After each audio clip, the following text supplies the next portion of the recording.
When you want to be the best, you can't settle for the rest. For anything on iRacing, there's just one name you need: Maconi. With the launch of Maconi Entertainment and Maconi Competizone alongside Maconi Setup Shop, we now provide the best of the best in setups, paint schemes, coaching, broadcasting, and event organization. With cars across all 4 license classes, we have what you need to hit the track with confidence. Grab a subscription and save money while going fast at MaconiSetupShop.com/subscriptions. And remember, at Maconi Setup Shop, there are setups, but your victories.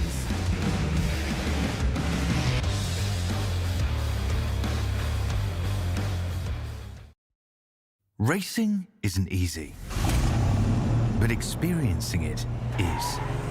iRacing puts you in the driver's seat with the industry's leading sim racing game. Drive on laser scan replicas of the greatest racing circuits from around the world. Go head-to-head against other drivers chosen by skill-based matchmaking to ensure competitive racing at every level. Compete across all your favorite series. In officially licensed cars, engineered to deliver the most accurate driving experience possible.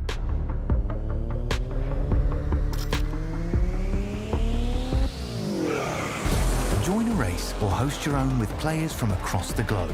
Race against the computer or in a league with friends. Feel the thrill behind the wheel. Visit iRacing.com.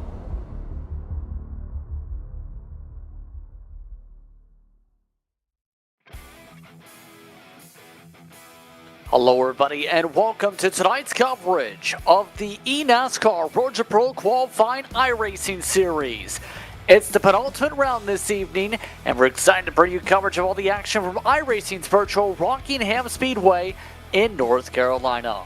Tonight's broadcast will cover both races simultaneously in our picture-in-picture format thanks to our talented team behind the scenes at Maconi Entertainment.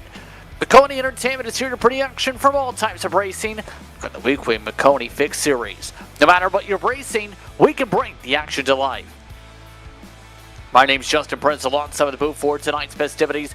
Jeremy Briggs also joining us, Dylan Coyle, Christian Hill, and Robert Hill will be working the controls as our producers for tonight's coverage of the second round for the 2024 RTP Qualifying Series campaign.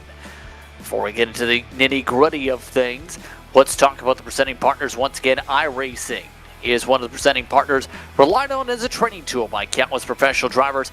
iRacing is unrivaled as a racing simulator because its creators have managed to capture every last car and track detail and recreate them in a package that perfectly encapsulates the feeling behind the wheel of a race car, pushing its mechanical limits on courses designed to test each driver's skill sets. And the industry agrees. Visit iRacing.com to sign up and become a member today. Tonight also brought to you by Maconi Setup Shop and Maconi Entertainment, home for setups, paint schemes, coaching, broadcasting, event promotion, and more. The iRacing service. Subscriptions available as low as $8 a month. Once again, Maconi Setup Shop, the official setup shop of eNASCAR.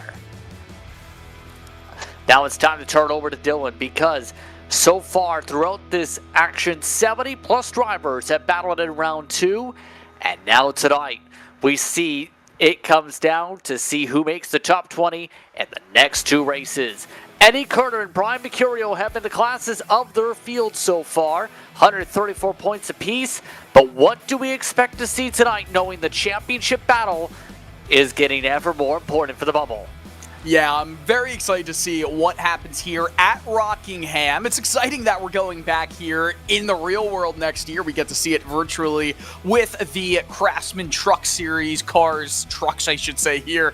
But after so many races, it comes down to the final 2 to see who makes it into the next phase of qualifying for the Coke eNASCAR Series. And of course, the top 20 do make it into that next phase. We see the drivers up top. They're relatively safe, but once you move into positions 11 through 20, obviously, that's where you start to get a little bit more of the congestion and the problems that might kind of come up as this season continues on with just The Rock and the finale in a couple weeks.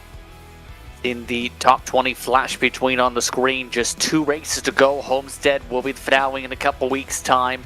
Keep in mind, Dylan C. Jones, Michael Venable, Cade McClenney, all within about a point or two, are the ones out entering the Rock tonight. And Jeremy, that provides a lot of pressure to enter the Rock, one of the most challenging courses you can have on the platform.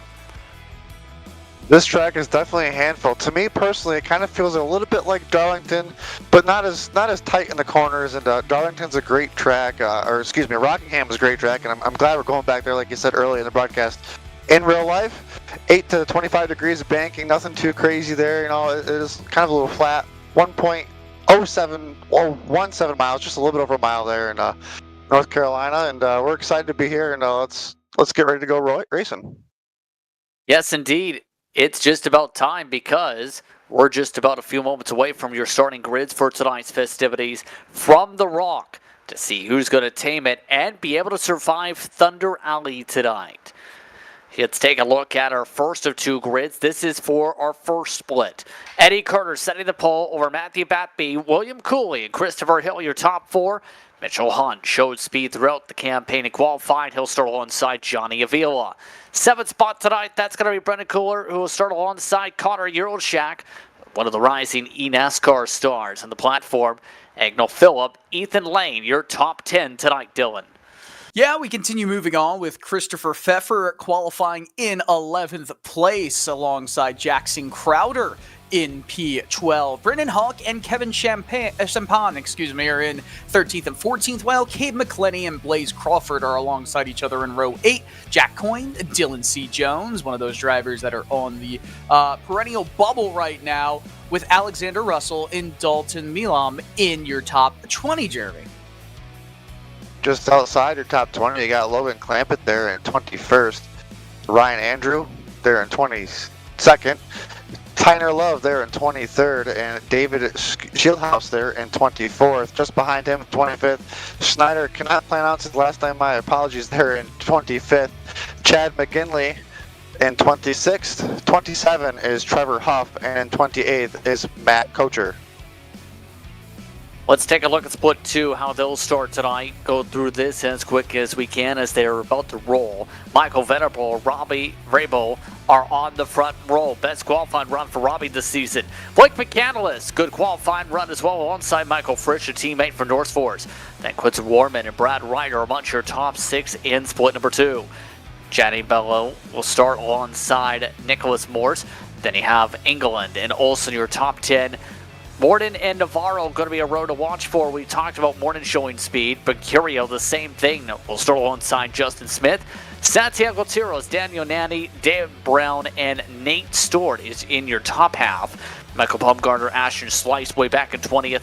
Wenzel, Brady, Boyd, and Danson at the back. The rest of your order. Armstrong, Garrison Hogan, River Hayes having a rough one and qualifying 27th. Split 2 will get the upper hand for the race start tonight. Let's take a look real quickly at Maconi Setup Shop Race Analysis. And talking about the analysis real quickly, 120 laps your distance. Remember, no fast repairs in this series. 3 tire sets are in the pit lane tonight. So let's see how they open things up for RTP. Split number 2 will begin things here tonight. We're all set to go. The green flag is out. We're racing from the Rock.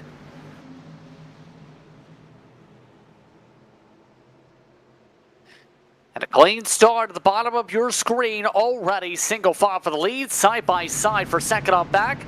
Split 1 takes the green flag this time by Eddie Carter will lead them into turn 1 as it is 4 wide in the heart of the field in the top corner of your screen. Yeah, that's some absolute craziness to start it off here in Split 1. They get back to 2 wide. This track, it's a lot of fun to watch these trucks try and do business around here. The banking in the corners is quite steep, but it does have the feeling of a short track that almost gets into a roller coaster territory. Remember back in the 90s, some people classified this as a super speed with the way it races, but it is now an abrasive surface on the platform. Going to see the tires and a fair bit of fall off as this night goes on here tonight. A lot of people like to play different lines here. A lot of them running the wall to start things off. You can see Others preferring to wrap that yellow line here, Jeremy. Two different agendas here early on, watching both of these splits go on. Like you said, we got drivers all the way up against that wall. That leaves very little margin for error. And these drivers already playing with danger, I guess you could say, early on. We got 120 laps to go tonight. And these drivers, I feel like with the abrasion, the top line might save the tires a little bit longer, and the bottom line is just going to probably chew that right front off. It's going to play a major factor later on. We'll see as the runs progress here tonight. Right now, the fall off not kicking in yet, but it will in about 5 laps. Seeing some side-by-side right now. That includes Brendan Kohler right now, one of the Elliott Sauer Esports machines looking to make up ground. Mitchell Honda, one of the Nexus machines up top shelf with Euroshack. Yeah, Hunt's trying to make some moves right now, has some speed on that high line and gets into P6, or at least holds on to it for right now. 2 wide just behind him as we continue rolling through this 28 truck field, all the way kind of in that mid area. You see that those bumps right up against the wall. It's not necessarily a perfect cone up there against the wall. It's not a smooth ride. We're talking about this abrasive surface that Rockingham does kind of possess. It kind of changes the game with how these drivers want to run this race. Around halfway should be when they look to getting into the pits, but it might not be so easy with how this surface is and how the tires kind of degrade from that point on. Yeah, exactly right now at this point. It's going to be a true test throughout the night to see what drivers do, what drivers decide to play things out on as this night progresses. But right now the trend is quite simple. Most of the field wants to run the top line and run the wall. Take a look at Cooley. Right now he is holding on to the 4th spot. Showed good flashes of pace this season, and he's looking to go on the aggressive in the battle with Christopher Hill.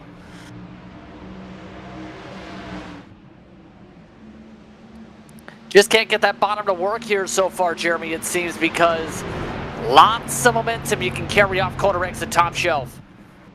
That's exactly it. What's happening here, it's hard to pass when everybody's running the top. Like you said, the momentum's up on top, and when you want to pass and you need the momentum, the driver in front of you can defend and just be up top and defend your pass. And if the driver in front of you, though, goes to the bottom, maybe you can get a really good run on exit and make something happen in the next turn, but got to time it just right, and these drivers are running just all so close to that wall right now.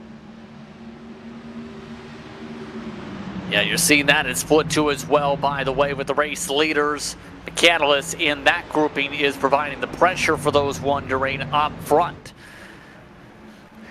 Curious how some of the others throughout tonight's races are going to try and cut to the field. Logan Clampett didn't get a good qualifying run, for example. He's back in a Hornets Nest in 18th for reference. You also have some of the others like Pfeffer, who showed speed in 14th. A lot of these drivers are going to have to figure out how to make up the track position, because it's not going to be as simple as a parade up front, Dylan, for this entire field. A lot of the field is going to probably say, I need points.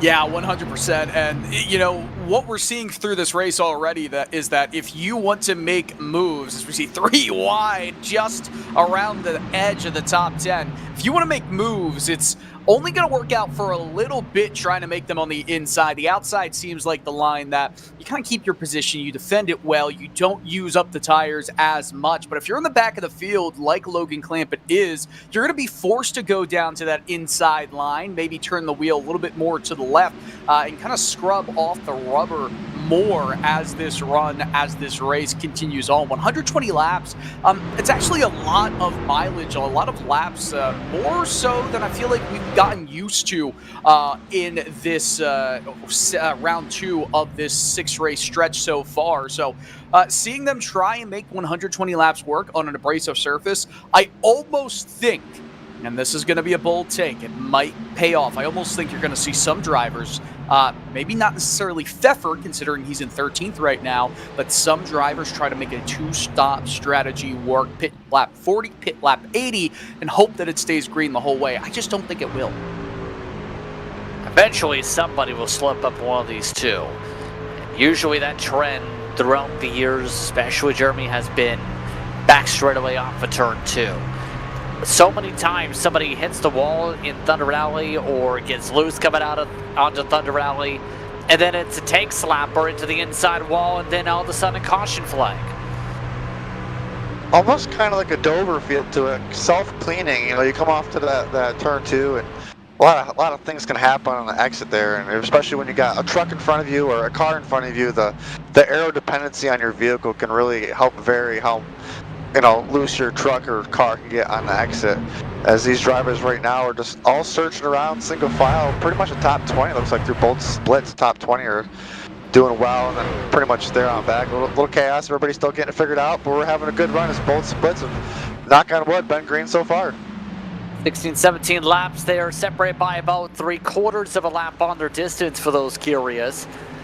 And one thing that's been kept an eye on for those curious in the bottom quarter has been Hogan, because with the Nitro Circus backing, he's had a rough going, and in that bottom corner I want to quickly emphasize. And tonight, he's amongst those on that top shelf, seeming like he's trying to make some slices after starting near the tail. Still stuck alongside some of the others, trying to make up ground like Armstrong back there in the bottom corner. Yeah, not easy to do so at all. You're going to really have to try and force some things early on as we go into the split number 2 right here in the full screen. Now, they are 1 lap ahead of everybody in split 1. Of course, they started a little bit earlier than split 1 did, so they'll potentially get to that checkered, maybe a tad in front of split 1, of course, depending on cautions and the like. But as both races continue on with around equal number of drivers in them, you kind of start to see some trends start to develop where more drivers liking to go up to that high line. They don't want to put as much pressure, as much energy into those right side tires as they may have been putting into them. Now you see when they do go too wide, they use more of that rubber up when they're on the inside. That will show in around 20 laps time for sure.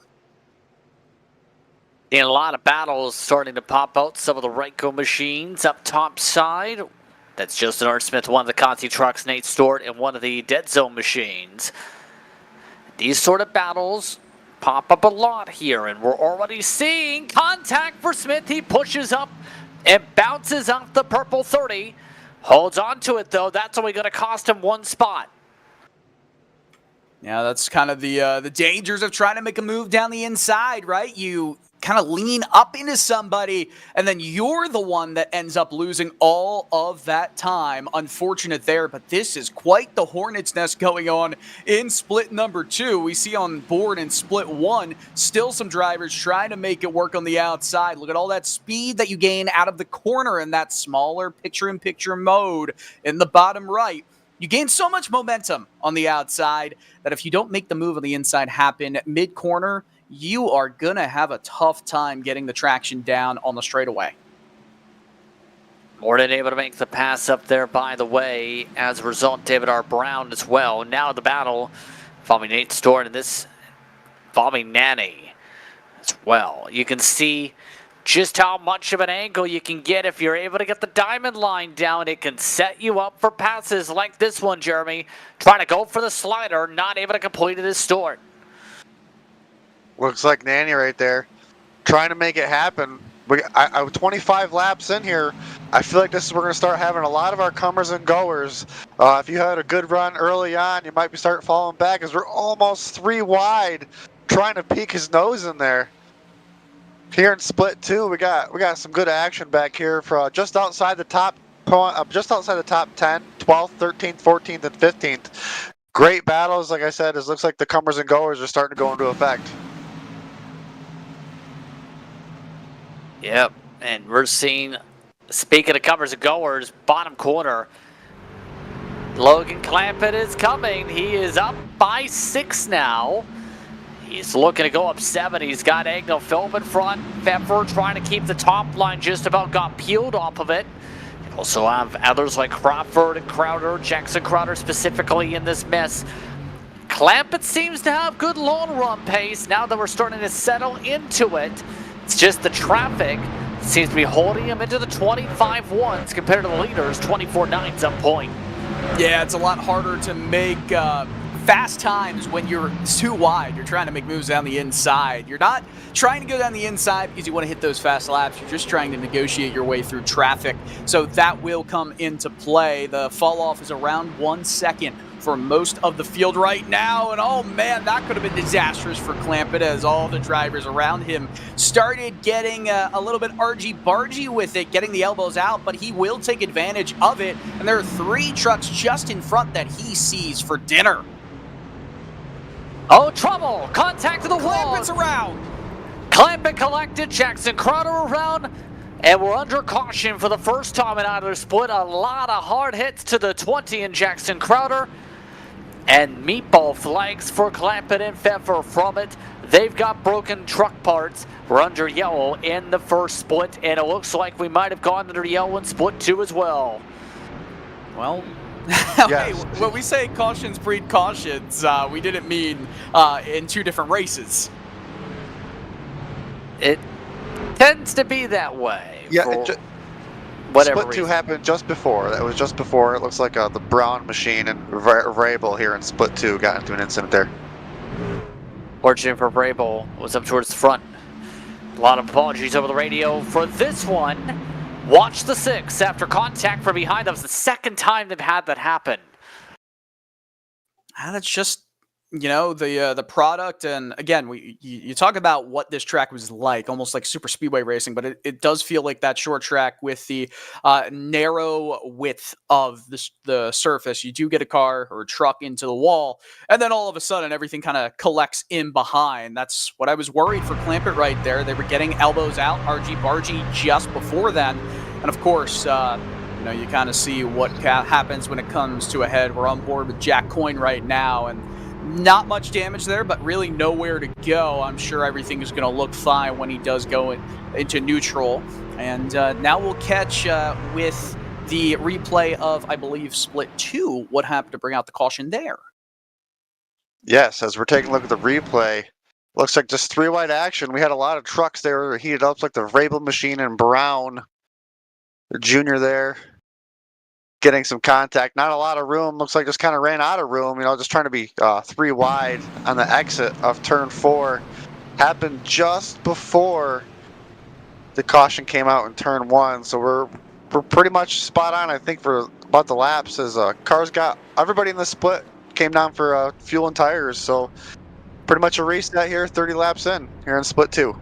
Same in split 1. We did have someone take 2 in Dalton Malam, or rather, K. Maconi, but he's just come back down to the pit lane. So both splits have gone to the caution flag. Clampett is losing time on track as he gets himself fixed up. He's already been passed by the field this time by Eddie Kerner. Had been comfortable in the race lead in split 1. We can say the same thing for your race leader in split 2. Things were comfortable. They're about to get uncomfortable in those splits. Yeah, things are definitely going to take a little bit of a turn, and I think at this point now, even if it goes green the rest of the way, it's a one-stop race from here on out. It would be crazy if you try to pick up positions here by doing anything other than coming into the pits for 4 tires and fuel. The fuel would maybe be pretty close, but you could probably make it on fuel. You're not going to want to do that with the way that this fall off was going. It was over a second by the time we did get the caution in both split number 1 and split 2. It's just, there's not going to be much room to work. We saw 4 wide on the restart last time, or the start of the race, and I think we're going to see something similar to it this time. Lights out in split 1, just about set. It looks like in split 2. It didn't go on the timing except for the back straightaway here. So we get set for 2 separate restarts here in the race. Again, race leader in split 1, Eddie Kerner. Race number 2, Venable has controlled that one so far. It's time to get ready to see some restarts. Again, happy with us on our racing social media platforms. Maconi Entertainment, RTP Action. Continuing down to the bottom corner, green flag is out. Back it away for Venable. Just about set to restart in split 1 up top side. Clean run for Venable to get clear in split 2. Split 1 Eddie Kerner ready to hit the loud pedal alongside Christopher Hill. Green flag is out, Kerner's clear, off and away. You know, this is a big restart for somebody like Dylan C. Jones, currently in 11th place as they cross the line. He needs to keep this truck clean to have a chance of Bubble clinching split next 2. week. Oh, no. We got a big one in the heart of the field, at least 3-4 trucks collected. Caution flag. Split 2 puts us under caution there. Navarro wants those in the thick of it. We're in both split 2 in both screens right now. It's not split 1 under yellow. Split 1 is still green. You look at the replay here in split 2, and I mean, that's just a weird situation. They all have the speed. The truck underneath is didn't really do anything wrong, just got off to a slow start. Everyone tries to go 3 wide above him, so to make it 4 wide, and that's just kind of sloppy. Select some of the nitro machines. Jeremy, your thoughts on that incident to put them back under yellow on lap 35? I saw a truck that was slowing up on that restart. I believe that was coming around, and the truck was kind of laying back. I'm not sure if it missed the shift and hurt the motor or something there, but definitely one of the drivers was kind of laying back, and this 4 wide just didn't work through here, the front stretch here at Rockingham.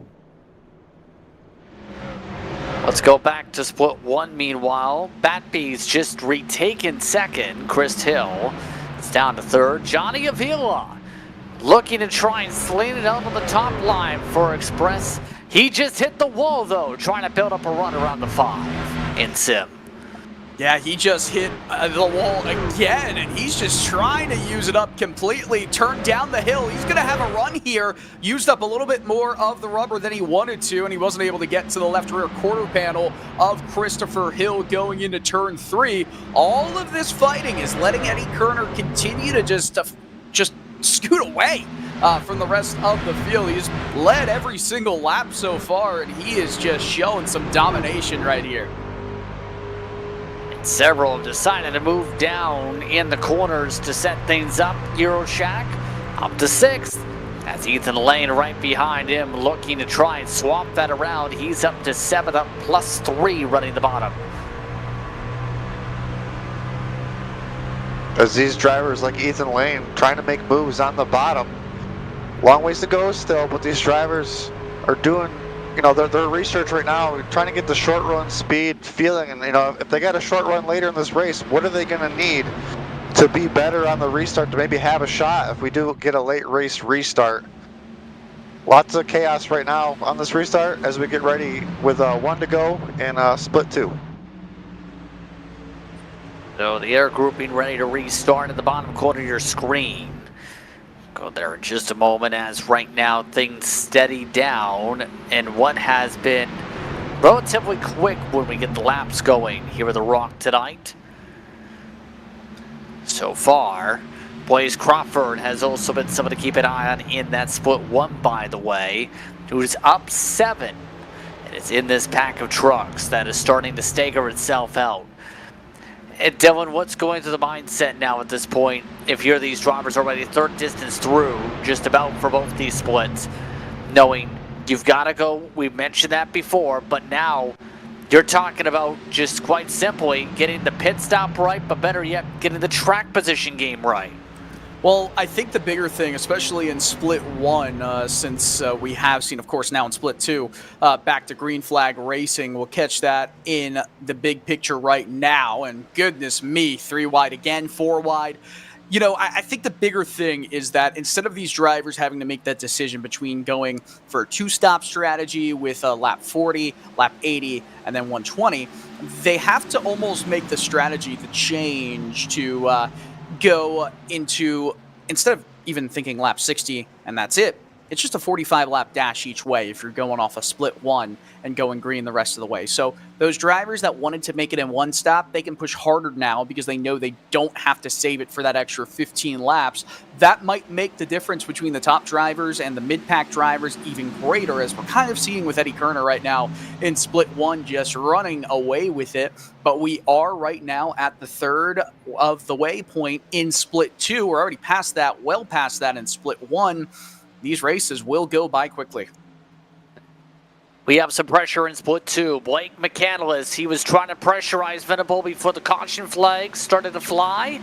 He's providing the pressure, knocking on the doorstep, going to the bottom as Venable changes his line.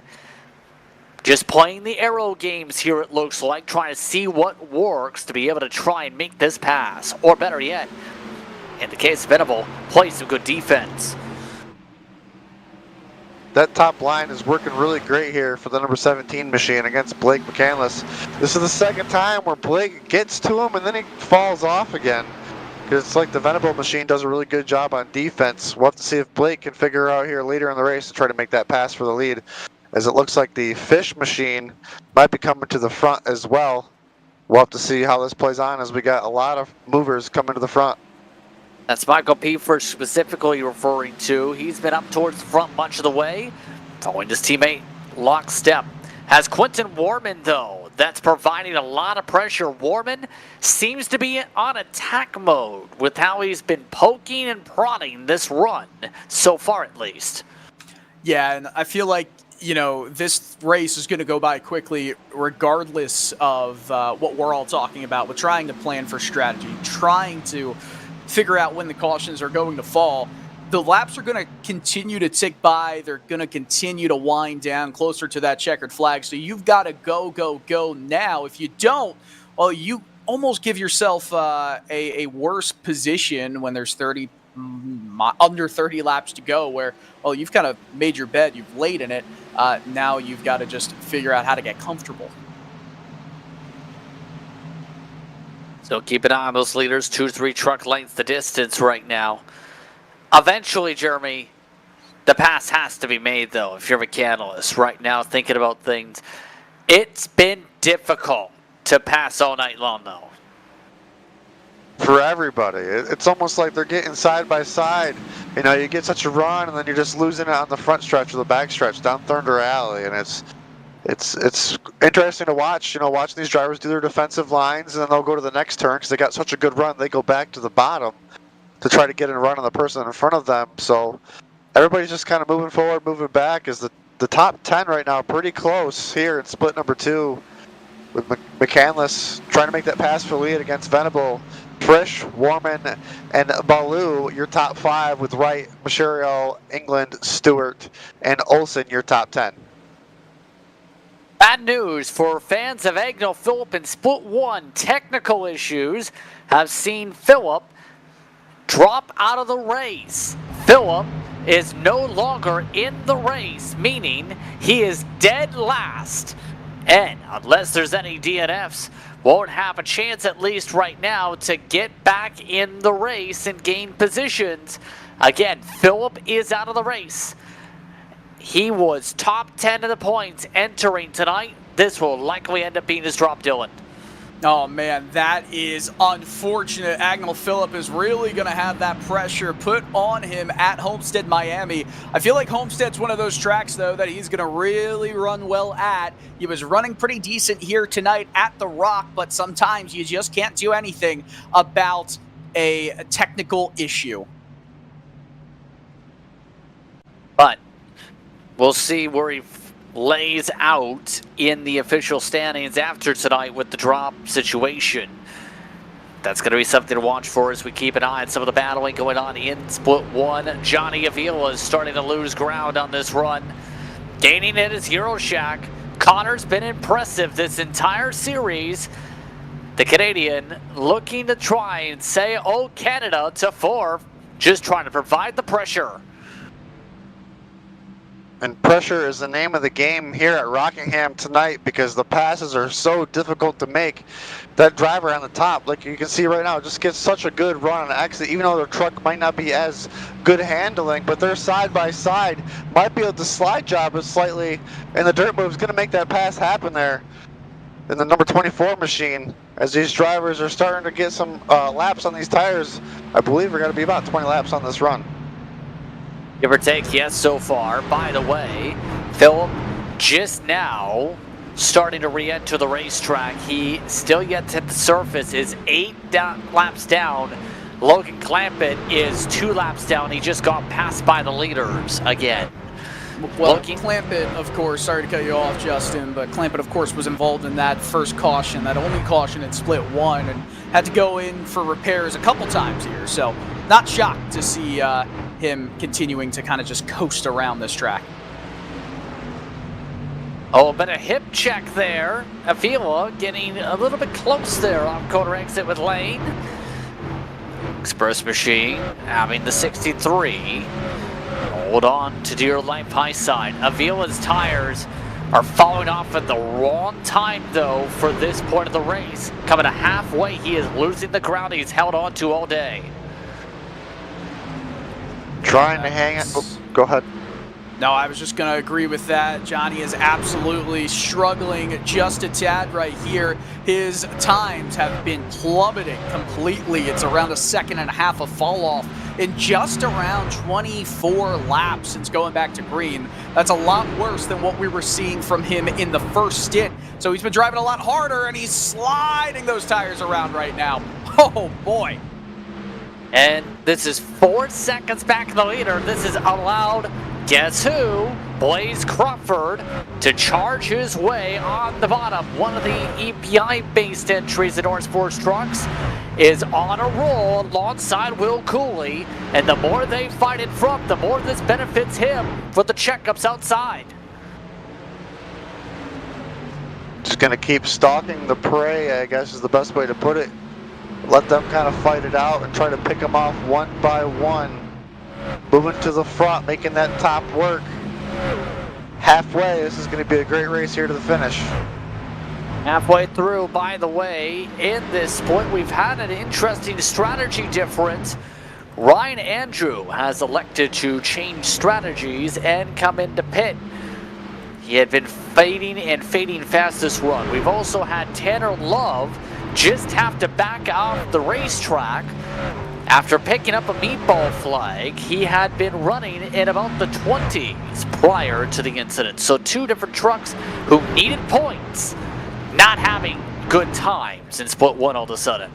Listen, if you're going in split 1 specifically, and honestly this goes for split 2 as well, split 1 would have had a 90 or so lap run to the finish with 1 stop necessary for tires at that point.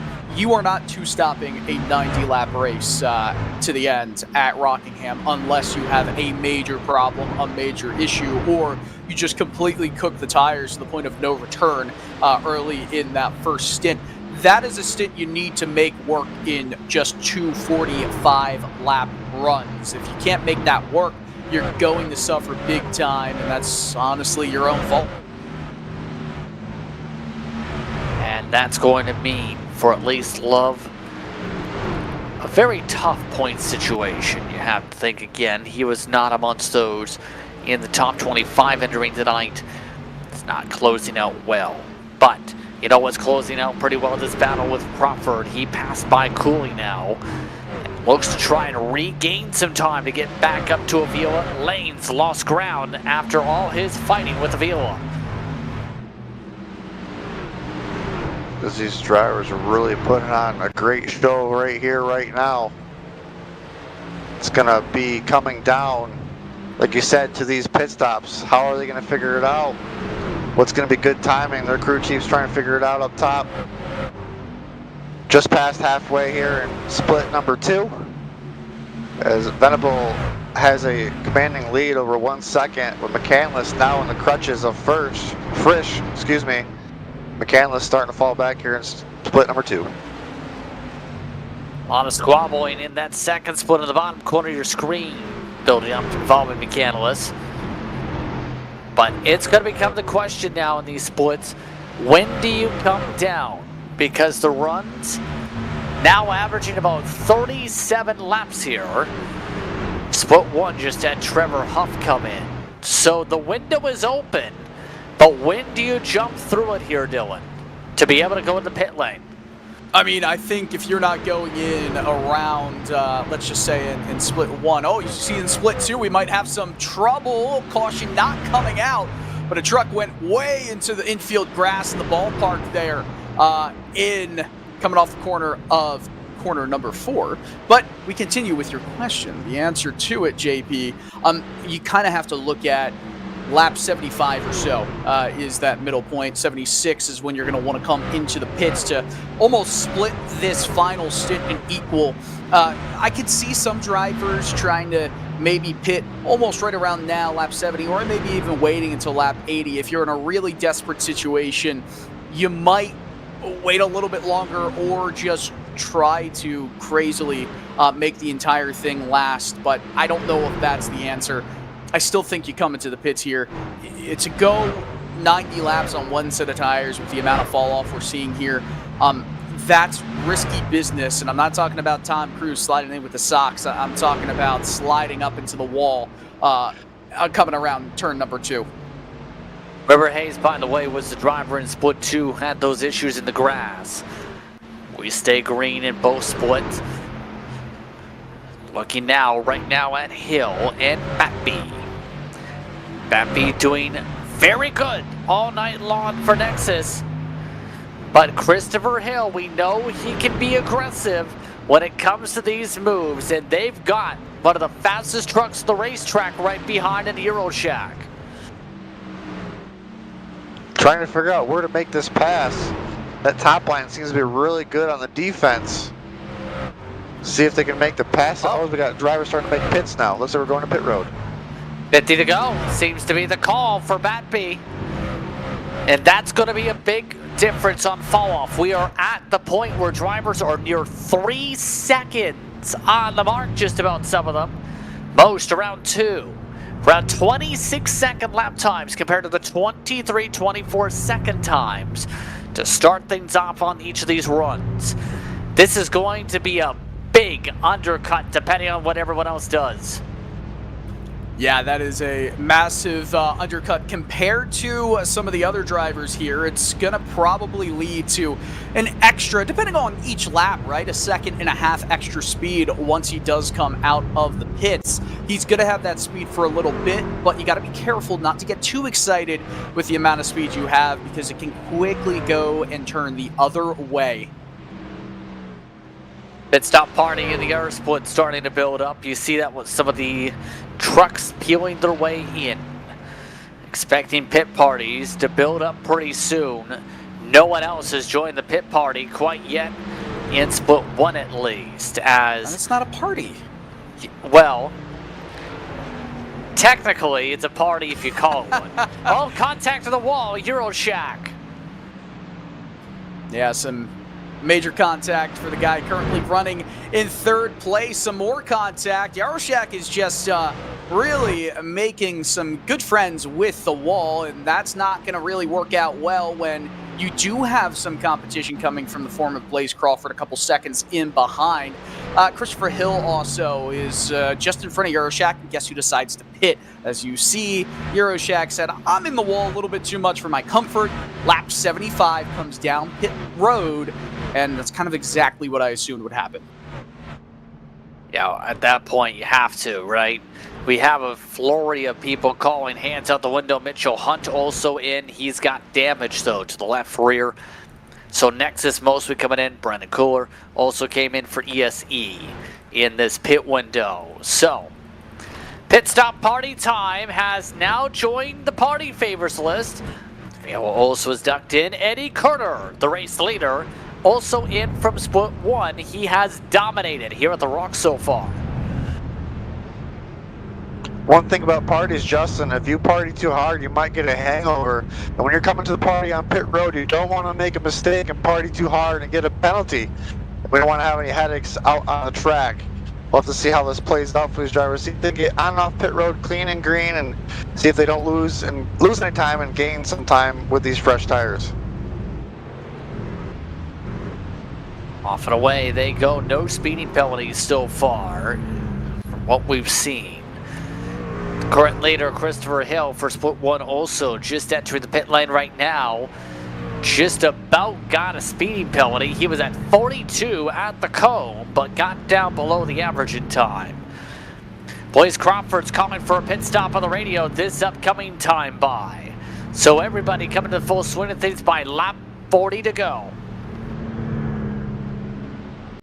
Man, this is going to be quite interesting here. The drivers who decided to go on the overcut strategy. You get to a certain point, though, when drivers who have not come into the pits yet, let's just say lap 85, 90 especially, then you almost wonder, what's the strategy here? Because you've just lost so much overall time because of the slower speeds, and this is also going to be a little bit harrowing for all the drivers who have come into the pits early and have gone one lap down, because you've got so many different drivers on track with differing strategies, differing speeds. There's not much room to go in this track. I mean, look at this, 3 wide. Some drivers trying to make moves around slower traffic. Uncomfortable times for everyone in this field. You feel like a caution is just bound to happen. 3 wide, involving watts per second on track. Just got a little bit darty with the lap traffic, but your current leader, Cooley, looking to see how far he can go. They're 52 laps into the run. We do have clutch and coasters in the field. Now, here's the thing. You can go about 90 if you save hard. It's been seen over the years in officials, but remember, during the iRacing build that happened a couple weeks ago, they adjusted the fuel burn a little bit to calculate based on the rear run mileage. That's something to consider, but also, can some of these drivers stretch it the whole way? Because you're talking about 2 laps, they got a caution to save that mark. 17 of the lead laps, Oh my goodness. Upside down. A vicious hit for the 21, Brendan Kohler, as he brings out the caution flag after being on his side and near upside down for all of 1 and 2. I mean, that is just remarkable what we just saw right there. Goodness me, and the fact that he's driving away with it with minimal damage, it looks like. That's where I'm confused. How do you have no damage with this? This is crazy. That's unreal. Let's see. Remember, fresh tires, Hornet's Nest. What did I say? And, oh, there was contact from below and above. I mean, Wow. looking like an Indy car right there, getting ramped up on the nose of another one. And then also given an old, was it not Casey Kane that rode against the wall at Bristol? The fact that he doesn't flip over right there is a testament to the fact that these trucks, that the cabin is really tall. So, wow, that is spectacular looking. No meatball flag, believe it or not. But this is a bit of a squeeze, just nowhere to go. Crazy. That just looked like a case of the differencing of the strategies there. The slower trucks to fast trucks. You know, everybody's just trying to stay on the track, and unfortunately, sometimes there's just not enough room for everybody. Champagne was amongst those who got tagged around on the bottom. This is the second time he's been hit on a corner entry tonight in that vicious aggressiveness for a caution flag. Let's go to split 2, where it is pit formation time, I guess. Brad Wright amongst those in. Michael Venables still the leader over there. Venable with the lead though, but Frisch, now the new second place driver, as I believe McCandless, was second, has now fallen back to 6th. Might have really driven his tires off there hard, trying to get to the lead, and now just kind of falling back into the clutches of everybody else. We got 36 laps to go here in this split 2.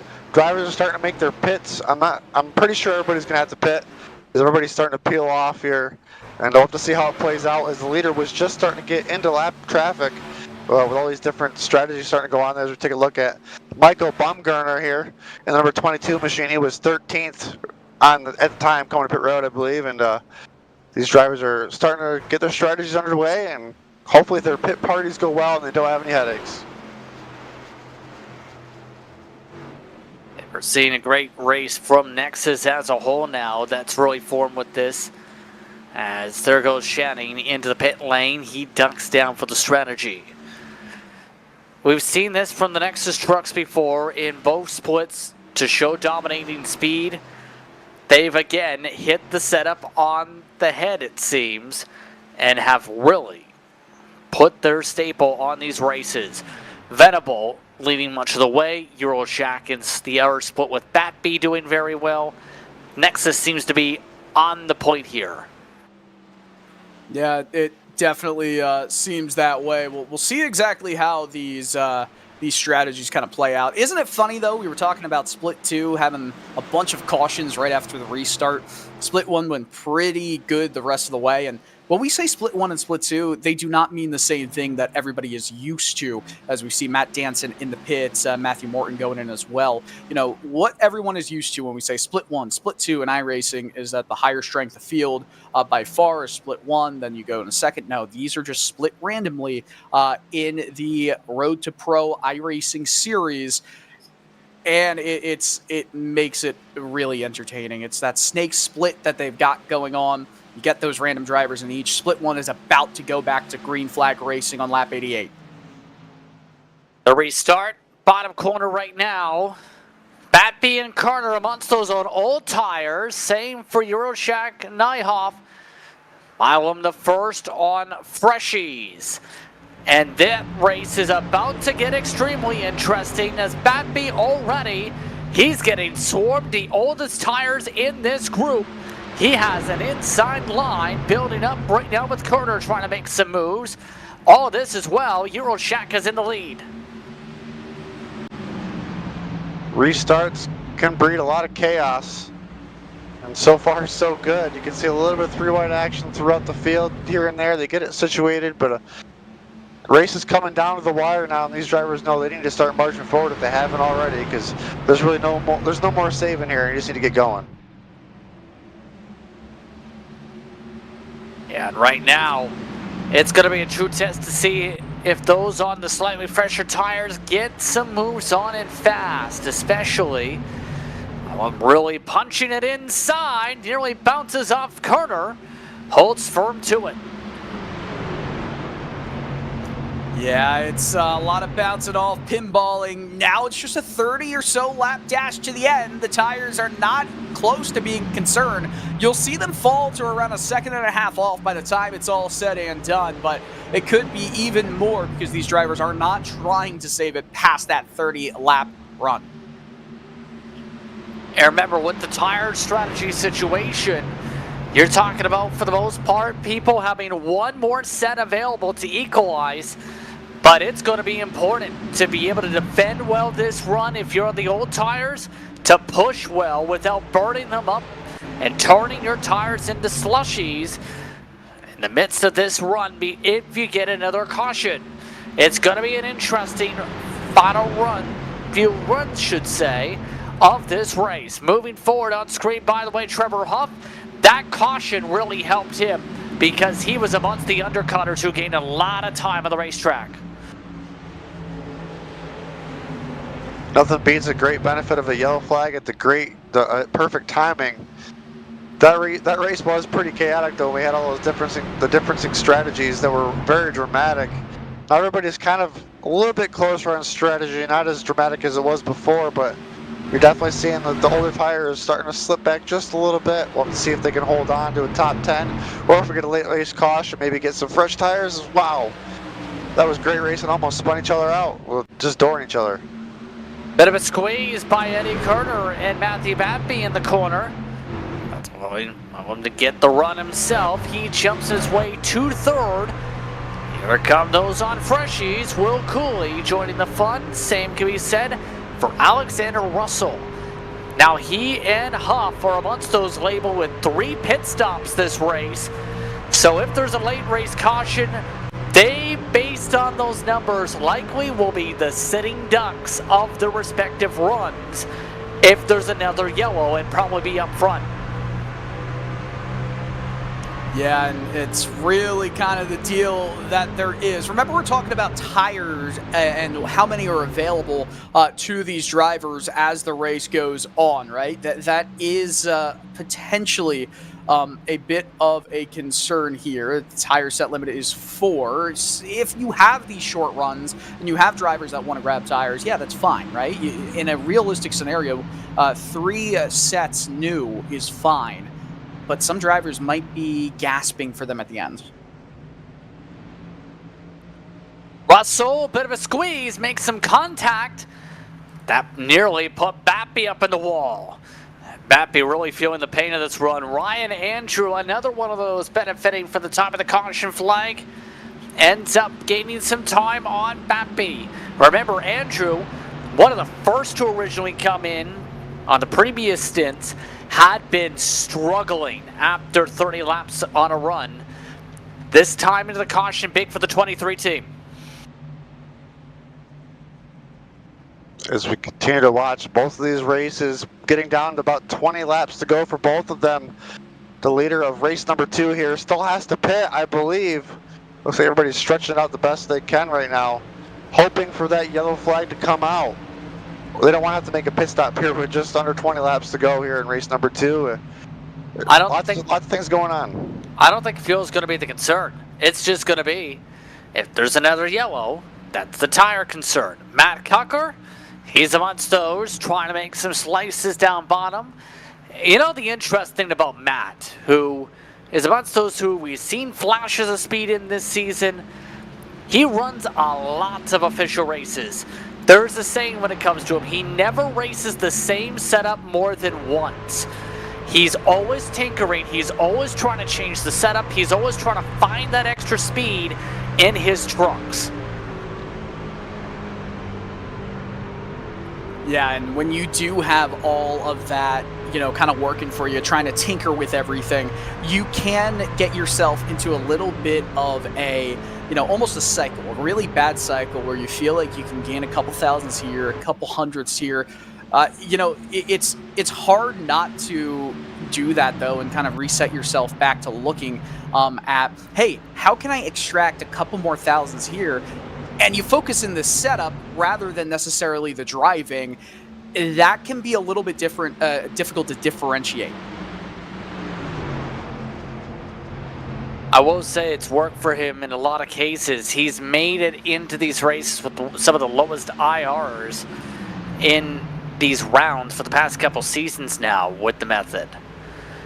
Now, less than 20 laps to go, though. Here's an interesting thing we've seen. I was able to get the second here, but the tires for Euroshack are holding on. Euroshack has ditched this entire hornet's nest. Just trying to hang on here, looks like, towards the back or trying to get towards the front. A lot of trucks everywhere on the track and just trying to get these last 17 laps in. Oh, just really close to action right there. Drivers trying to stay off the wall, you're trying to stay off of them. Once these tires, start getting to that breaking point where you're just losing a little bit more time, you're going to start seeing drivers more sideways like that off of turn 4. Caution might come out here late. We'll have to see how it plays out with 16 to go. Keep an eye on both signals of races. Right now, closing into the final 10 laps or so in both of these fields.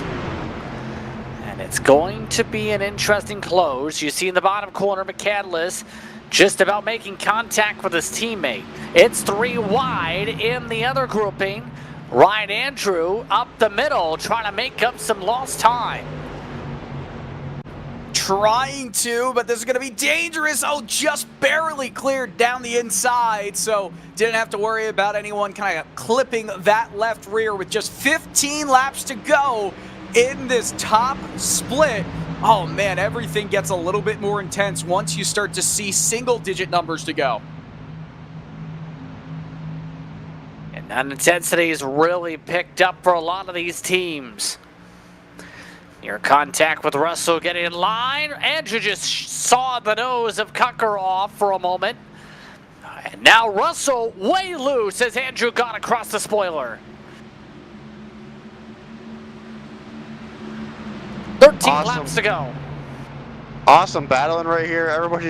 They want to make that pass on the top, so they're just trying to ship the truck in front of them through the corner so they can try to get around on their outside, it looks like. Just trying to make it happen, because trying to pass on the bottom is just almost next to impossible. You really have to push it hard and really beat up those front tires to make these passes happen on the bottom. As we're coming to 10 to go here next time by in split number 2. Venable, 4-second lead as McCandless has fought his way back to 3rd with Frisch in 2nd. Everybody's calm right now. We'll have to see if either one of these races gets a late race caution. I wouldn't say that was necessarily calm. You almost saw Ryan Andrew kind of get involved with Matt Kocher right there. Now they're 3 wide trying to get around Trevor Huff. They're going to get a little bit of a swap over here. Huff to go down the inside, but he lets go just a little bit. Oh man, that is just intense racing here. JRS truck gets shuffled back several spots. Brennan Honk makes the move on the high side. On the Marenco-based entries. Coming at 10 laps to go in their field. Already under that mark in split 2 for tonight. Race has gone by relatively quickly here at The Rock.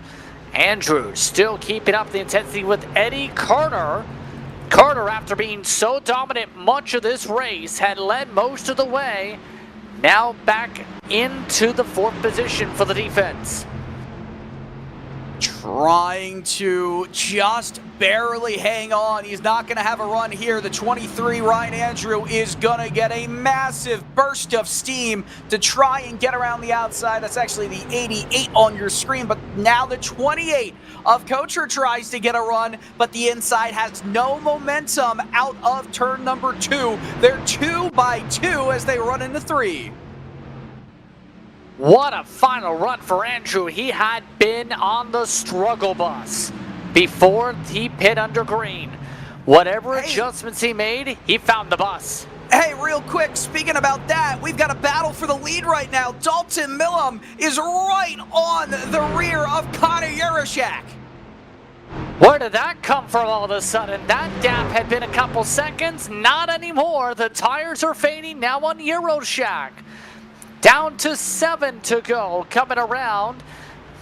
Dalton Millam in the lockdown machine on the inside. Outside for next is Connor Yaroshak. Yaroshak trying to hold on up front. Will Cooley about to join the fun as well. A lockdown 2-3.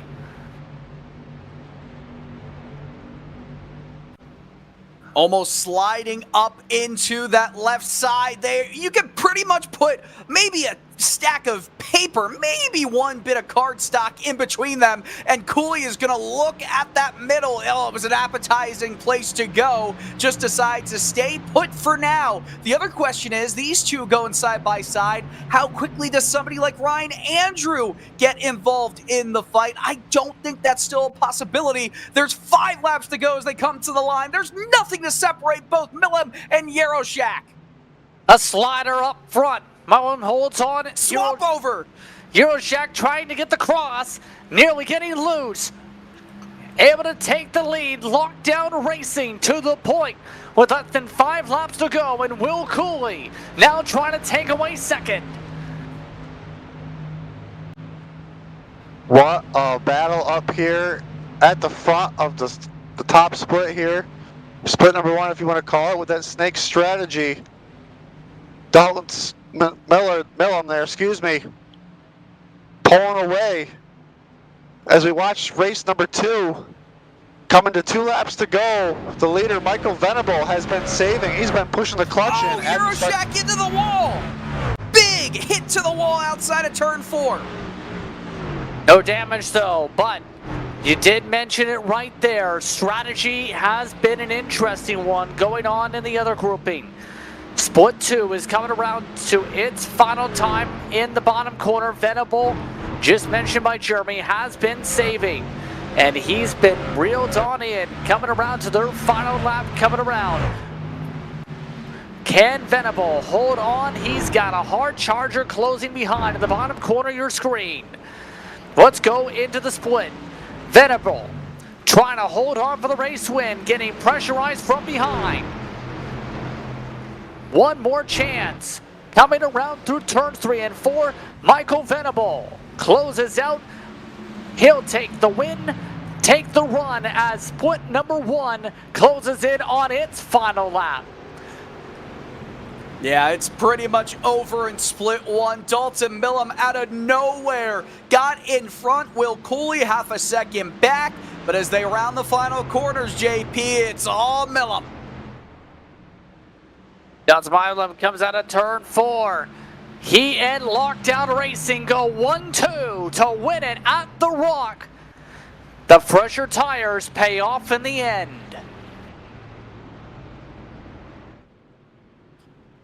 Awesome racing. Love the Rock. Love the trucks around the Rock. And, I mean, we saw for the entire first half of the race, Eddie Kerner dominate. He's in 8th place when it's all said and done. Celebration time in one split. Teamwork for celebrations in the other. Venable outright dominated the second split today. But it came down to the time of the cautions in, do you bolt on the tires, or better yet, did you save enough to bolt them on in split 1? Celebrations underway in both splits. An eventful one today here, Dylan, for both of these splits. Yeah, absolutely. Both races absolutely fantastic. Happy that you all could watch it on the iRacing and Maconi Entertainment platforms. Lots of great things happening in both of them. You know, I feel like we talked about the Rock being almost your pseudo short track and super speedway all in one. This is just so exciting to watch these drivers do battle as the 77 goes into pit road. Hey, both of them gone into victory lane right here. The way it's set up now, you've got that old school NASCAR logo against that pit wall. Love to see that. Love to see the racing we got here. Homestead, Miami, for all the marbles is going to be a lot of fun. And I'm sure we can already lock in some drivers before we get to that broadcast next week. We'll talk about points afterwards, but let's take a quick step aside. The celebration's underway in both splits. You're watching RTP action on iRacing social media platforms and Maconi Entertainment from The Rock.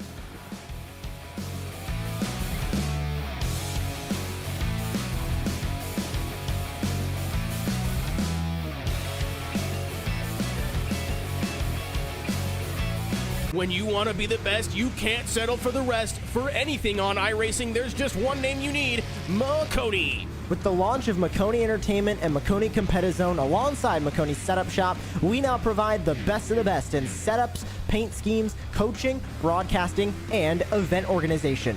With cars across all 4 license classes, we have what you need to hit the track with confidence. Grab a subscription and save money while going fast at MaconiSetupShop.com/subscriptions. And remember, at Maconi Setup Shop, there are setups, but your victories.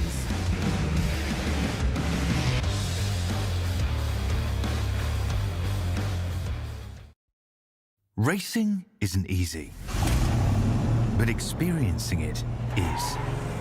iRacing puts you in the driver's seat with the industry's leading sim racing game.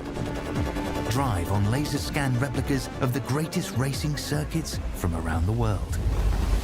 Go head to head against other drivers chosen by skill-based matchmaking to ensure competitive racing at every level. Compete across all your favorite series. In officially licensed cars, engineered to deliver the most accurate driving experience possible.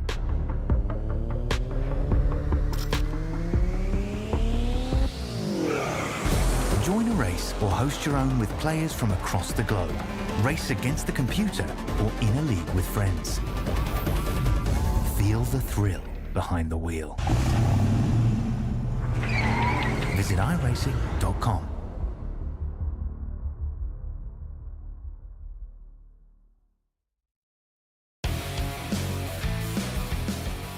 Welcome back to tonight's coverage of RTP here on iRacing social media platforms and on Maconi Entertainment as we get ready to look through your in-sim official race results after 2 interestingly different finishes to our splits. Split 1, this is how qualifying initially looked. This is how much it changed. Dalton Millam comes away with a win by half a second in a Team 1-2 with Will Cooley. Connor Euroshack comes then in 4th spot, Ryan Andrew. Brennan Hawk Matt Cucker, Kevin Champagne, along with Eddie Kerner, Christopher Hill, Alexander Russell squeaks out a top 10 here tonight, Dylan. Yeah, and then we continue moving on down the order. In 11th, Chad McGinley. Trevor Huff plays Crawford. He was moving so fast throughout the field. Ends up in 13th. Matthew Bappy in 14th. Ethan Lane 15th. Dylan C. Jones. That's not the finishing position he wanted or might feel like he deserved, but 16th is where he ends up. David Childhouse, as well as Cade McClenny, Jack Coyne, and Johnny Avila, your top 20. Just outside the top 20, you got Sander. Of course, I can't say his last name. My apologies. They're in 21st, the 15 truck. And the 22nd position, there got Christopher Pfeiffer. And then the 23rd, you got Mitchell Hunt. And then 24th, Jackson Crowder. 25th, Brendan Joe Cooler. 26th, Tanner Love. 27th, Angel Phillip. And then 28th is Logan Clampett. Let's go to split 2. Michael Venable, he led every lap tonight. Channing Ballou was closing in late, but only got within 6/10. Quentin Warman rounds out that top 3 here tonight. James Wenzel, Dalton England. Then you have Bumgarner, Wright, Morton, Danson, Vrabel holds on to a top 10. Continue moving down the order with Blake McCandless getting P11, Andrew Navarro in 12th, Nate Stewart, David Brown, Justin Smith, your top 15. Brian Mercurio never could get it quite tuned up, finishes in 16th, Nick Olson and River Hayes, as well as Michael Frisch on the lead lap. Garrison Hogan in 20th, first one a lap down. Rounding out our field, just a couple laps down here. Well, one lap down for now is Max Brady and Joe Armstrong there. They're both one lap down. And then a couple laps down after that was Rocky Boyd. And then it looks like a couple drivers out after that. Daniel Nanny, Nicholas Morris, Santiago Perez, and Ashton Sheilas round out your field there in 27th of the split number 2. That's what touch upon about our running orders here tonight, as we do have several of our drivers standing on by. Let's take the opportunity first to talk with Split 1's drivers. Dalton Mumham coming away with the win here tonight. Dalton, it comes down to some fresher tires, but some power in the end for you and your teammates. Talk us through those final laps for you in Lockdown Racing as a team 1-2. Honestly, what an ending. Obviously, me, Will up front. Just a very fast that long run. We were planning that long run to just run it out. Because of the point situation I'm in, I kind of needed to pull a strategy call. Luckily, we caught a yellow during that cycle and somewhat cycled us to first or second car on freshies and was able to clear Will into one off the restart. And it's obviously just, done from there pretty much. So, of course, the championship coming towards its finale as well with Homestead. Now, what's your approach now with you in victory lane? Obviously, a great points day. Same thing, obviously. Just go out, win. I came into this race, I think I was 40th in points. Obviously, a few bad races in the past, but same thing. Put in a lot of time, a lot of effort. I will say this race, I didn't put in a ton of time. I didn't feel too confident coming into this track. Obviously, that doesn't show up well because I just won. But just test, practice, just try and get another win and, get in top 20. Well, congratulations on the victory here tonight, Dalton. Thank you, sir. Dalton Milo coming away with the win here tonight. Gets it done here at the Rock. Still waiting for your P1 in the second split in Venable, but we do have your second in split 2. Will Cooley is with Dylan. Yeah, Will, just tell us a little bit about that run at the end. I feel like it was so close to going a little bit differently the way you wanted it to go. Obviously, P2 is not bad. You got that one too, but first would have been so much sweeter, I'm sure. Oh, yeah, first would have been awesome.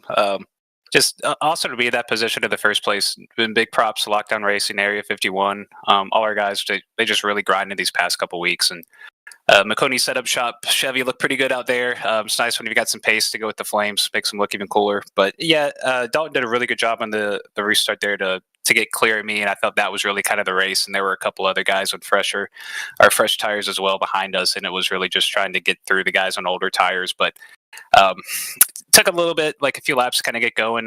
Tires are a little sketchy at the start here, so just once we got through that stage, it was a little easier to start picking them off. But at that point, it's just so hard to run down, somebody else on equal tires. But just again, thrilled for all of our guys. Awesome result for us. Really needed this in points, and super happy for Dalton as well. He's busted his butt all year, and love to see guys like that get rewarded. I feel like we talked a lot in the broadcast, or at least I mentioned a lot in the broadcast, that it was a super speedway in a way, but it also raced like a short track, where you did have those high speeds, the high banks, but also it was so tight, not much width to the track surface. Do you feel like that reflected in how the racing went tonight? A little bit. It's just one of those. I mean, the top side tends to be dominant in these vehicles, anyways. As long as it's not too crazy, if it's like we don't have low banking, obviously that's a detriment to the top side. But this place is just so unique, and like I've told our guys the past couple weeks, like I'm old enough. I remember when Cup actually raced here, like go to a Cup race here, and like NASCAR racing too back in the day. And this watching races, this joint was just always kind of unique. It is kind of that in between. Not really a short track, not really super speedway, just it's kind of the rock, right? So, I mean, for us, it raced a little more like a short track, just in that I feel like we do better at the short tracks nowadays than some of the bigger tracks. But yeah, just again, so happy for our guys. They had awesome time out there. But yeah, if we could have got one spot more than what we did, this track could be whatever it wanted to be, Oh, 100%. It's kind of like, well, if you were one spot better, if you had more points than the other team, you would have won. That's kind of how it goes. But I'll give you the floor. Who do you want to shout out here? Yeah, just again, all of our guys at LDR, they've done such an awesome job all year. I think we definitely have most speed per capita, of any team out there. That's partly due to the guys at 851 working with us as well. And definitely Maconi Setup Shop, awesome support from those guys. Sparko as well, awesome partners. We're kind of spoiled with good partners over here. So appreciate all those guys. And we got one more. We're going to, bust our butts, grind like hell, and go get them at Homestead. All right. Congratulations. Once again, Will, you got second place in your split.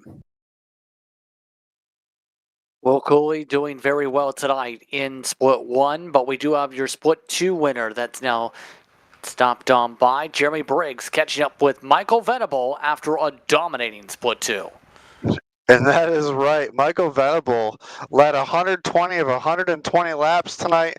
Michael, I was riding on board with you those last few laps. It was tight there to the end, wasn't it? Oh, boy. I couldn't push to the last lap. I think I was saving for, I think the last 30. I started clutching into 3. But holy cow. Man, you probably had the best view all night. What do you need to bring the next week to Homestead to continue this dominance like that? My goodness. I don't know. I didn't feel that great coming into the race, and wow, that happened. So I don't know. We got some fast guys over there. They'll figure it out for me. Man, speechless Michael Venable goes out there and dominates, man. Who you got to thank for getting you here tonight? Yeah, I thank all the dudes at Nexus Esports. They're consistently bringing insane setups every week, and got to thank Pat Moose and Daniel Day on the box tonight. And John Hall, he really puts in a lot of work for us to have fast sets, so thank you very much. Good deal. Our winner, split number 2, Michael Venable. Congratulations. Hopefully we'll talk to you soon again. Thank you. Y'all have a good night. You as well. Justin, you can take it from here. Yes, Michael Venable coming away with the win tonight. As we get things sorted out here, as the drivers keep on checking in and out here, we do have second spot. Channing Ballou now joining us here in the broadcast booth. Channing, top 3 run here tonight, your split. How would you break things down after you were able to get close in split number 2 here tonight? Yeah, Justin, we needed a really good points night to go into Homestead with a really good chance to get to Contender, and Team Conti prepared a really fast race truck, and we made up a lot of spots. I mean, honestly, the pit that we called was very risky. I'm surprised it worked the way it did, but 1 or 2 more laps, we could have got the win right there. Got to thank everybody over there, Dustin, and then Adam up on the box tonight. He made the right pit call, and it actually worked out. So I made a couple of mistakes myself that kind of might have cost me, but overall, I'm happy about it. Right now, if looking at the points right, you are 19th at the moment, 121 points. With the racing tonight, you've got about a 3-4 point buffer to the bubble. What is going through your mind now, knowing at Homestead the pressure is on to be in the top 20 and you're right on the cusp of it? Yeah, we got to keep doing what we've been doing all year, and it's continued to outwork everybody. I mean, we've brought fast trucks. We've made good runs. One thing to me that's killing me right now is I wish we would have ran Pocono, but other than that, we just keep working at it. I know everybody over at Team Conti will prepare a great truck, and we'll be very competitive, and hopefully we can get another top 5 finish. Well, thank you very much for the time, Chan, and congratulations in the top 3 here tonight. Yeah, thank you guys for putting it on. Appreciate it. Johnny Baloo coming away with a top 3 tonight. We do have the rest of your top 3 standing on by what's now over Connor Euroshak, who had a chance to make it a Nexus sweep again. Came down to the final few laps still, and he's with you. Yeah, absolutely. I guess the real question is, what happened at the end there? Was it just the tires kind of going out a little bit later in that run? Yeah, like Rockingham is so important on tires, and I had already like 5 laps on my tires. So, I mean, I drove probably the best 25 laps of my life to even have a chance there, but it just wasn't enough. But I mean, Nexus, all the guys, John, Akrizik, everyone over there that builds these setups for us. I mean, I can't say enough about them. I mean, there's a reason I keep talking to you guys, and it's not all just because of me. Well, it is a team sport, right? Even though, especially in the virtual world, it's more individualized, but everything that goes into it beforehand, it does sometimes work from a team aspect. Do you feel like, this going forward from here on out, you're I think mathematically you're locked in, right, to that next stage? Where does that pressure, if there is any in the next round, come in? Is you just gonna kind of want to win this second round of Road to Pro? I mean, yeah, that's the goal, right? At this point, I mean, we've put in however many months of work to get here, and there's one race to go, and I think I heard 3 points, 4 points away from the lead of the whole thing. So, I mean, all our people worked too hard for me to just pack it in for the last race, so I'm going to go in there and give it my best shot. All right. Anyone you want to give a shout out to? Well, I'll give another shout out to Area iRacing 2 for hopping on my truck, and once again, all my Nexus teammates, and Mike for winning the other split. I'm beyond happy for him. Awesome. Congratulations once again on that podium finish, Connor. Yeah, thanks, Dylan. Not a problem. JP, I know that, it's not exactly where he wants to be, but still, 3rd place and 4 points back of Eddie Kerner is not a bad place to stay. Not a bad place at all, but we have one more driver standing on by. That's Quentin Warman. He's standing by with Jeremy Briggs. And Quentin Warman, I guess they say the best for last here. Finishing up here with our interviews. P3 and split number 2. Looked like it was going to be a pretty close battle to the end. Were you saving, or were you driving hard? Because it looked like the leader was saving pretty heavy there. Considering I definitely had 0 chance of making it on fuel with what position I was in, and with the tire fall off, yeah, I decided to pit with like 30 to go. And towards the end of the race, I thought that since all the North Force guys that tried to save were pitting, that I thought Michael wasn't going to make it either. So when I got to Shanning, I was like, oh, this is probably the race for the win. I got to get by him. I tried, but our tires were too evened off, and I wasn't able to. Like you said, it looked like you guys were getting really close, and like you said, just a little too late. You got to be happy with a finish of 3rd. What are you looking forward to into next week of Homestead if you're going to be able to make it? Well, after that, I should have a pretty good gap on the cut. So all I really got to do at Homestead is get a solid top 10, maybe top 15. And I'm definitely going to put in a lot of time for that track since it's not really one of my best. I haven't raced it in maybe like 2 years. So I'm going to try and put in a lot of time and make sure I'll be good enough then. Well, you were definitely good enough tonight for a P3. That's got to feel good. What do you got to thank for getting you here tonight? I got to thank everyone at Ryko, first off, Brandon, Brad, Ken, for all the work that they put into this set. That set was an absolute ripper. And I also got to thank Thomas Lloyd for being on the box and being my spotter. Awesome. Good deal, Quentin. Congratulations on your P3, and hopefully we'll talk to you again soon. Thank you, guys. Quentin Warman, your third finisher of split number 2. I'd like to thank everyone for taking the time to speak with us during post-race coverage here on iRacing social media platforms and on Maconi Entertainment. The next time we go racing, it will be Homestead. Dylan, your thoughts heading into the finale? Well, quite frankly, it should be the finale in the real world, too, for all the NASCAR National Series. It races so dang well. You got that progressive banking. It's a little bit steeper up against the wall than it is down against the apron, that white line. You're going to have different lines throughout each run. Sometimes that middle groove comes into play. Sometimes you have the seam right there. You kind of want to wrap the truck's tires around it to get around. Sometimes you want to use that air wall to move with some momentum coming out of corner number 2 and turn 4. So lots of fun, lots of excitement going to happen there. While we do have that battle for the winner of the Road to Pro Series, you've got a really tight battle between multiple drivers. You can see so many things swapping very quickly. No one really is safe unless you're in that top 5 right now. What about you, Jeremy? What do you think?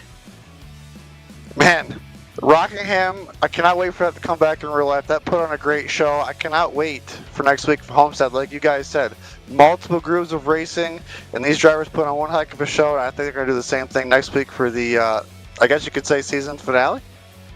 Yes, indeed. On September 26th, once again, will be that finale.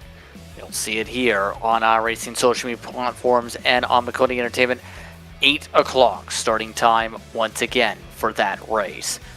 But after a night of some of the most intense competition available in the service, here on iRacing, we wrap things up. Calling the action tonight was myself, Joseph Prince, alongside Dylan Coyle and Jeremy Briggs in the booth here. Christian Hill and Robert Hill Jr. were producers. Thanks to our viewers for watching tonight's action. We hope you stay tuned to our social media pages for our next race. Thanks to the entire staff for bringing this work in and this racing to you tonight. This has been a production of Maconi Entertainment. We'll see you next time.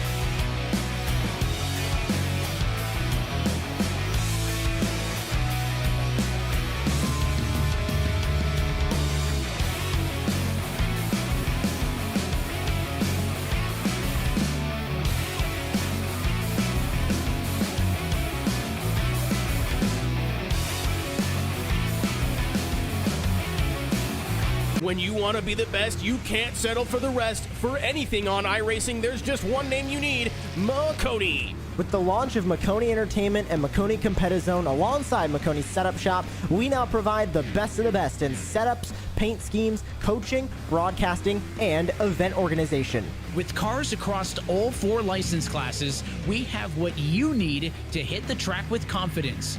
Grab a subscription and save money while going fast at MaconiSetupShop.com/subscriptions. And remember, at Maconi Setup Shop, there are setups, but your victories.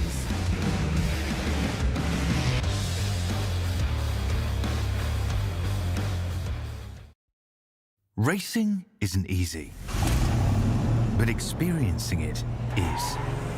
iRacing puts you in the driver's seat with the industry's leading sim racing game. Drive on laser scan replicas of the greatest racing circuits from around the world. Go head to head against other drivers chosen by skill-based matchmaking to ensure competitive racing at every level. Compete across all your favorite series in officially licensed cars engineered to deliver the most accurate driving experience possible.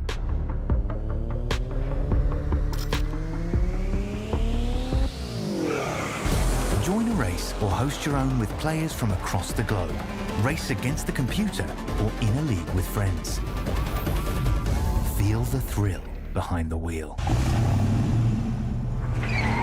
Visit iRacing.com.